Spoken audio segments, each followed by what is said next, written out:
22 जनवरी को होने वाले रामलला के प्राण प्रतिष्ठा कार्यक्रम को लेकर हो रही राजनीति। अखिलेश और डिप्टी सीएम केशव प्रसाद मौर्य दोनों के बीच चल रही है खींचातानी। अखिलेश के राम मंदिर वाले बयान पर डिप्टी सीएम केशव प्रसाद मौर्य ने किया पलटवार।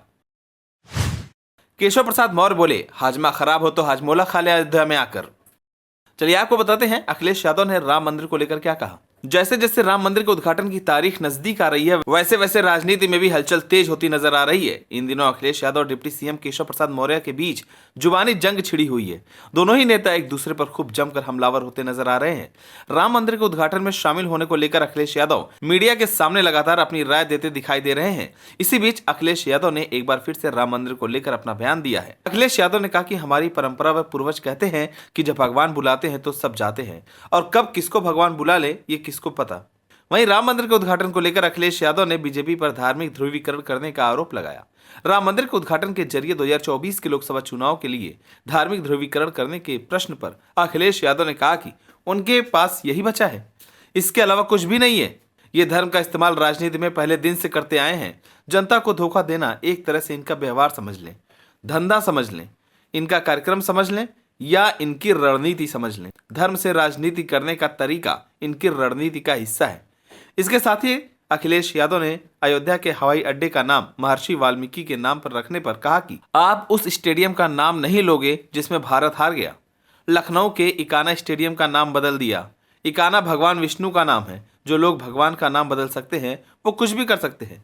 नाम बदलने से किसी समाज का सम्मान नहीं होगा। जनगणना होकर आबादी के हिसाब से उनको हक और सम्मान मिले, चाहे वो दलित, पिछड़े, अल्पसंख्यक और आदिवासी हो। अखिलेश यादव ने आगे कहा कि पीडीए का नारा भेदभाव और गैर बराबरी खत्म करने के लिए है।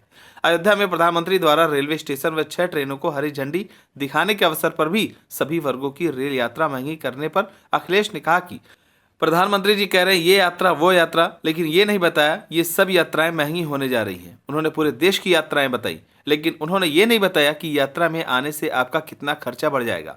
उन्होंने कहा कि लोगों पर नौकरी रोजगार नहीं है, लोग नौकरी और रोजगार न मांगे, इसलिए ये सब कार्यक्रम हो रहे हैं।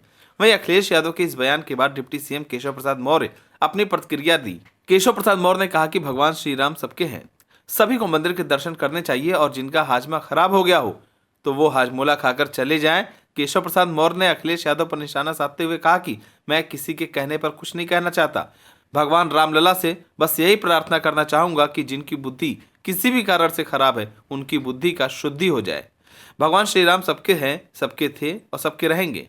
22 जनवरी को भगवान रामलला अपने जन्म स्थान पर विराजमान होंगे और अनंत काल तक भगवान रामलला अपने जन्म स्थान पर रहेंगे। इसी के साथ केशव प्रसाद मौर्य ने आगे कहा कि लोग दर्शन करने के लिए 22 जनवरी के बाद भी आ सकते हैं। जिनको श्री राम जन्मभूमि ट्रस्ट से न्योता नहीं दिया गया है वो अगर 22 जनवरी को अयोध्या आएंगे तो उत्तर प्रदेश सरकार होने के नाते हम सभी अतिथियों का पूज्य संतों और भक्तों का हार्दिक स्वागत करते हैं। उनकी सुरक्षा करेंगे और व्यवस्था करेंगे, और जिनका हाजमा खराब हो गया हो वो अयोध्या में कोई हाजमोला होगा, जा करके वहां खा लें, वो ठीक हो जाएगा। आपको बता दें कि जब से राम मंदिर के प्राण प्रतिष्ठा के लिए न्योता भेजा जा रहा है तब से ही राजनीतिक गलियारे में सियासी तेज हो गई है। बीजेपी के नेता विपक्ष पर खूब जमकर हमला बोलते नजर आ रहे हैं। फिलहाल अब देखने वाली बात होगी कि 22 जनवरी को कौन कौन रामलला की प्राण प्रतिष्ठा में शामिल होगा।